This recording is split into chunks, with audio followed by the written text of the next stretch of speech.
Hello everyone, welcome back to our YouTube channel. Last పార్ట్లో శిశుపాలుడు దుర్యోధనుడితో నేను ఎట్టి పరిస్థితుల్లో ఈ కార్యాన్ని చేయనివ్వను, ఆ కృష్ణుడి ఆలోచన విఫలమవుతుంది అని చెప్తాడు. ఆ తర్వాత ఏం జరిగిందో ఇప్పుడు తెలుసుకుందాం.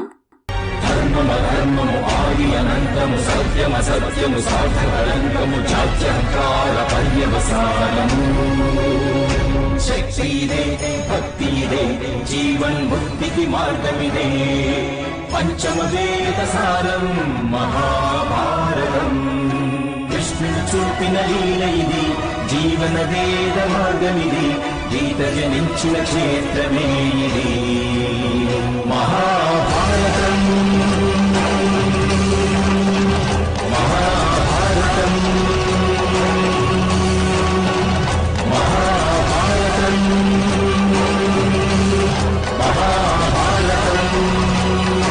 శిశుపాలుడి మాటలు విన్న దుర్యోధనుడు, మీరు ఈ కార్యం సాధించడంలో సఫలమైతే యువరాజా శిశుపాల, నా ఆయుధమైన ఈ గద మిమ్మల్ని రక్షిస్తుంది, ఇదే నేను మీకిచ్చే వాగ్దానం అని అంటాడు.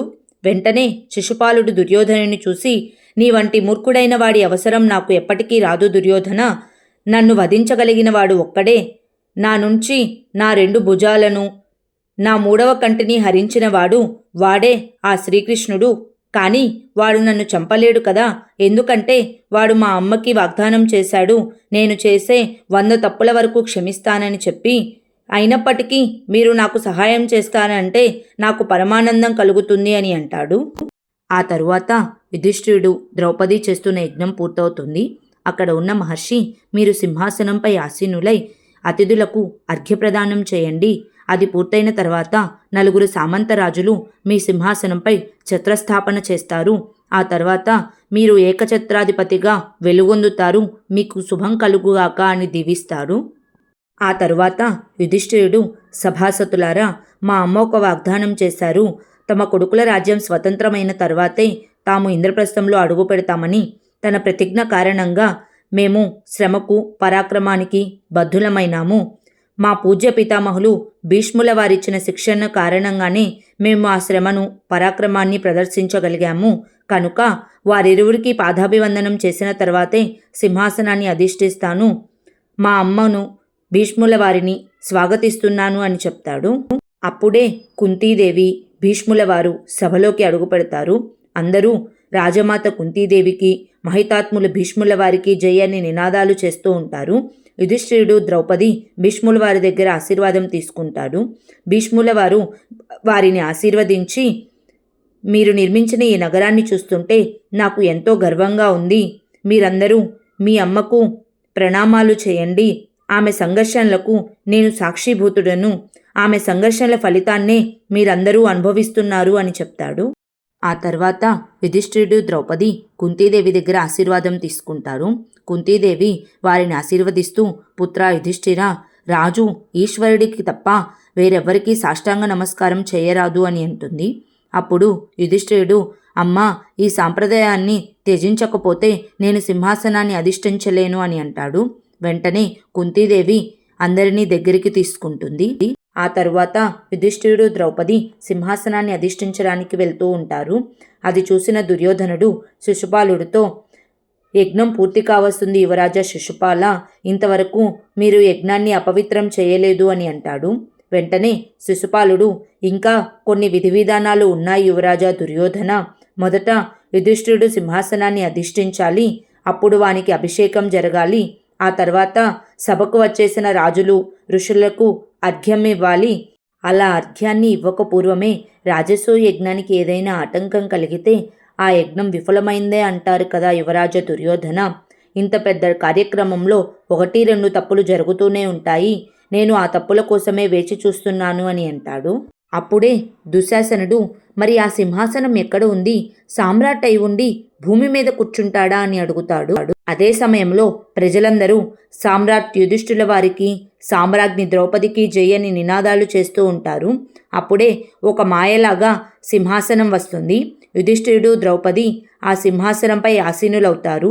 ఆ తరువాత వశిష్ఠ మహర్షుల వారు యుధిష్ఠిరుడితో, పుత్ర యుధిష్ఠిర, సూర్యభగవానుడు తన కిరణాలను ఈ సకల చరాచర జీవులపై ప్రసరించి వారిని అంధకారం నుంచి భయవిముక్తుల్ని చేస్తూ ఉంటాడు.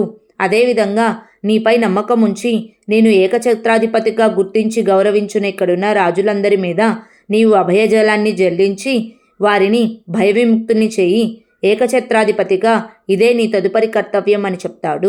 వెంటనే యుధిష్ఠిరుడు తమరి ఆజ్ఞ మహర్షి అని అంటాడు. అప్పుడు వేదవ్యాస మహర్షి, పుత్ర యుధిష్ఠిర, సూర్యభగవానుడి అధికారం, వారి పరిపాలన సాక్షాత్తు ఆ విష్ణుమూర్తి నియంత్రణపై ఆధారపడి ఉంటుంది.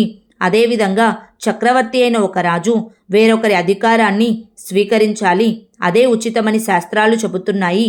ఇక వారు ఆ చక్రవర్తికి ధర్మ మార్గాన్ని ఉపదేశించేవారే ఉండాలి. వారి ఆదేశానుసారమే వారు ఎప్పుడూ యుద్ధాన్ని, శాంతిని స్వీకరించాలి. వారికి పాదాభిషేకం చేసి వారికి ప్రథమార్ఘ్యాన్ని ఇవ్వాలి. ఈ సాంప్రదాయాన్ని పూర్వదానం కానీ ప్రథమార్ఘ్యం కానీ అంటారు. నీవు ప్రథమార్ఘ్యాన్ని ఎవరికి ఇవ్వాలనుకుంటున్నావు పుత్ర యుధిష్ఠిరా అని అడుగుతాడు. అప్పుడు యుధిష్ఠిరుడు, మీరే సెలవివ్వండి మహర్షి అని అంటాడు. వెంటనే వేదవ్యాస మహర్షి, నీవు పూర్వార్ఘ్యం ఇవ్వడానికి మహితాత్ములు భీష్ముల వారిని కానీ రాజయోగి శ్రీకృష్ణుని కానీ ఎంపిక చేసుకోమని చెప్తారు. వెంటనే భీష్ముల వారు లేచి, లేదు పుత్ర, ఒక వ్యక్తి తన స్వార్థానికి కోరికకు బద్ధుడైనా లేకపోతే ఒక వ్యక్తి ఆదేశానికి బద్ధుడైనా సరే అటువంటి వారికి ప్రథమార్ఘ్యాన్ని స్వీకరించే అర్హత లేదు. నేను హస్తినాపుర సేనాధిపతిని, ధృతరాష్ట్ర మహారాజుల వారి ఆజ్ఞకు బద్ధుడని కనుక నాకు ప్రథమార్ఘ్యాన్ని స్వీకరించే అర్హత లేదు. నా అభిప్రాయం ప్రకారం రాజయోగి శ్రీకృష్ణుల వారికే ప్రథమార్ఘ్యం స్వీకరించే అర్హత ఉంది అని చెప్తారు. ఆ తరువాత యుధిష్ఠిరుడు ధర్మం, స్వాతంత్రం, పరమార్థం అనే త్రిగుణాలను సూచించారు మా పితామహులు. ఈ త్రిగుణాలు వాసుదేవునిలో ఉన్నాయి. వాసుదేవుడు మాకు జీవిత పదంలో మార్గనిర్దేశం చేశారు. కేవలం వాసుదేవునికి మాత్రమే ఆత్మ సౌందర్యం, పదునైన ఆలోచనలు, సంకల్ప బలం ఉన్నాయి అని చెప్పి, వాసుదేవ, మా ప్రథమార్ఘ్యాన్ని స్వీకరించవలసిందిగా కోరుతున్నాను అని అడుగుతాడు. దానికి వాసుదేవుడు అంగీకరిస్తాడు. వెంటనే యుధిష్ఠిరుడు, సహదేవ, వాసుదేవుని పాదాలను కడిగి వారి పట్ల మనకున్న అంకిత భావాన్ని తెలియజేయి అని అంటాడు. అదంతా చూస్తూ ఉన్న శిశుపాలుడు, ఎంతటి మూర్ఖుడో ఈ యుధిష్ఠిరుడు, ఎట్టి పరిస్థితుల్లో నేను యజ్ఞాన్ని పూర్తి చేయనివ్వను అని అంటాడు. ఆ తరువాత సహదేవుడు వాసుదేవుని పాదాలను కడుగుతాడు. ద్రౌపది వారికి హారతినిచ్చి వారందరూ వాసుదేవుని దగ్గర ఆశీర్వాదం తీసుకుంటారు. యుధిష్ఠిరుడు వాసుదేవునికి అర్ఘ్యాన్ని సమర్పిస్తూ ఉండగా శిశుపాలుడు లేచి, ఆగండి సామ్రాట్ యుధిష్ఠిర, ఇంతమంది మహారాజులు మీపై నమ్మకాన్ని ప్రకటించారు. కానీ మీరు ఒక మోసవాడైన గొల్లవానికి ప్రథమార్ఘ్యాన్ని సమర్పించడం మమ్మల్నంతా అవమానించినట్లే అవుతుంది. ఒక మూర్ఖుడు మేము అభిమానించే చక్రవర్తిపై నియంత్రణ సాధించడం మాకెవరికీ నచ్చట్లేదు అని అంటాడు. వెంటనే యుధిష్ఠిరుడు, ఛేదీ యువరాజా, ఈ సభలో వాసుదేవునికి సాటి అయిన వారు ఇంకెవరున్నారు? ధర్మాధర్మాలు, లోభ ప్రలోభాలు, సత్యాసత్యాలు, వీటి గురించి అధికంగా తెలిసిన వారు ఇంకెవరున్నారు అని అడుగుతాడు. యుధిష్ఠిరుడి మాటలు విన్న శిశుపాలుడు కోపంతో, అదంతా కేవలం మీ భ్రమే. రాజులారా, ఈ యాదవుడు జీవితాన్ని చూడండి, అప్పుడు మీకే అర్థమవుతుంది. ఇతడు బాల్యంలో దొంగతనాలు, మోసాలు చేసేవాడు. ఒకప్పుడు పాలకుండలపైన, వెన్నముద్దలపైన అధికారం అప్పటి రాజైన కంసుడికి మాత్రమే ఉండేవి. ఇతడు అన్ని దొంగతనాలు చేసేవాడు. ఒకప్పటి రాజు అయిన కంసుడిని ఇతడు విద్రోహం చేశాడు. కంసుని మిత్రులను అకారణంగా హత్య చేశాడు. పూతన, బకాసురుడు, ఇలా ఎంతమంది పేర్లని చెప్పగలను. ఇతడు కేవలం దొంగే కాదు, ఒక అబద్ధాల కోరి, ధర్మం తప్పినవాడు, విద్రోహాలు చేసేవాడు. వీడు అబద్ధాల కోరు. ఇటువంటి వాడి సలహాలు పాటించే చక్రవర్తి ఈ ఆర్యావర్తనానికి ఏం మేలు చేయగలరు చెప్పండి రాజులారా అని అడుగుతాడు. వెంటనే భీముడు కోపంతో, మౌనంగా ఉండండి ఛేదీ యువరాజా, వాసుదేవుని నిందిస్తూ మీరు వాడే దుర్భాషలు విని నేను మౌనంగా ఊరుకోలేను అని అంటాడు. అప్పుడు శిశుపాలుడు, నన్ను హత్య చేస్తావా? భీమా, కేవలం నీ శరీరంలో మాత్రమే బలముందా, లేక నీకు బుద్ధిబలం కూడా ఉందా? సభాసతులారా, వృకోదరుడైన ఈ భీముడు ఒక రాక్షసిని వివాహం చేసుకున్నాడు. మీరే చెప్పండి, లోకుల ఎంగిలి మెతుకులు తినే కుక్కలు పూజామందిరంలో కూర్చోబెడతారా? అటువంటి వాడిని యువరాజుగా నియమించాడు ఈ మాయదారి కృష్ణుడు అని అంటాడు. వెంటనే భీముడు కోపంతో, శిశుపాల, నీ తలను నేను 1000 ముక్కలుగా చేస్తానని శిశుపాలుడి దగ్గరకు వెళ్ళబోతూ ఉండగా భీష్ముడు, శాంతించు భీమా, మహారాజు దండన విధించేంత వరకు ఈ సభలో నీవు ఎవరిపైనా యుద్ధానికి వెళ్ళకూడదు అని అంటాడు. అది చూసిన యుధిష్ఠిరుడు, ఛేదీ యువరాజా, మీరు మా రాజ్యసభలో మర్యాదను అతిక్రమించకండి అని అంటాడు. వెంటనే శిశుపాలుడు నవ్వుతూ, సభాసతులారా చూస్తున్నారా, ఈ యుధిష్ఠిరుడు నాకు మర్యాద గురించి పాఠాలను నేర్పిస్తున్నారు. వీరు ఒక మోసగాడైన గొల్లవాడికి అత్యుత్తమ పదవినిచ్చాడు. యుధిష్ఠిరా, నీకు మీ నాన్నగారు ఏది ఉచితమో ఏది అనుచితమో నేర్పించలేదా? ఎలా నేర్పిస్తారులే. పాండు మహారాజు ఒక ఋషి దంపతులను చంపిన ధర్మాత్ముడు కదా అని అంటాడు. వెంటనే అర్జునుడు కోపంతో, ఛేదీ యువరాజా, మీకు ఒకవేళ మా రాజసూ యజ్ఞంపై వ్యతిరేకత ఉంటే తిరిగి మీ నగరానికి వెళ్ళండి. వెళ్ళి మా సైన్యం కోసం ఎదురు చూడండి.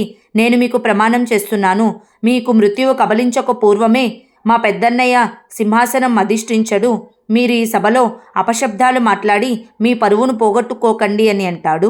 అప్పుడు శిశుపాలుడు, అర్జునా, నీవు నిశ్శబ్దంగా ఉండు. ఏమీ తెలియని ఒక పేద విద్యార్థి బొట్టనవేలును క్రోయించి నీ ప్రియ ధనుర్విద్యను అభ్యసించావు. నీవు పెద్ద మోసగాడివి. వెళ్ళి ఏ గంగలోనైనా మునుగు అని చెప్పి, సభాసతులారా, ఈ కృష్ణుడు తండ్రి అపరాధం చేశాడు. ఆ కారణంగానే కంసమహారాజు దేవకీ వసుదేవులను కారాగారంలో బంధించాడు. మరి ఈ కృష్ణుడు కారాగారంలోనే జన్మించాడు. ఇప్పుడు మీరే చెప్పండి, ఒక కారాగారంలో జన్మించిన వ్యక్తిని ఎవరైనా ఏమంటారు? అపరాధనే అంటారు కదా అని అంటాడు. వెంటనే యుధిష్ఠిరుడు, ఛేదీ యువరాజా, వెంటనే మీరు ఈ సభ నుంచి వెళ్ళకపోతే మీకు మృత్యుదండన విధిస్తాను అని అంటాడు. అప్పుడు శిశుపాలుడు కోపంతో, నాకు ఎవరన్నా భయం లేదు. లేవండి రాజులారా, ఈ పాండవులకి సామర్థ్యమే లేదు. అదే గనక ఉంటే సామ్రాట్ జరాసంధుణ్ణి మోసం చేసి చంపేవారు కాదు. ఈ సమస్త ఆర్యావర్తనంలోనే అత్యంత ప్రతిభావంతుడిగా రుజువు చేసుకోవడానికి ఈ కృష్ణుడు వేసిన వ్యూహరచన అది అని అంటాడు. ఆ తర్వాత ఏం జరిగిందో నెక్స్ట్ పార్ట్లో తెలుసుకుందాం. Please like, share and subscribe to our YouTube channel. Thank you.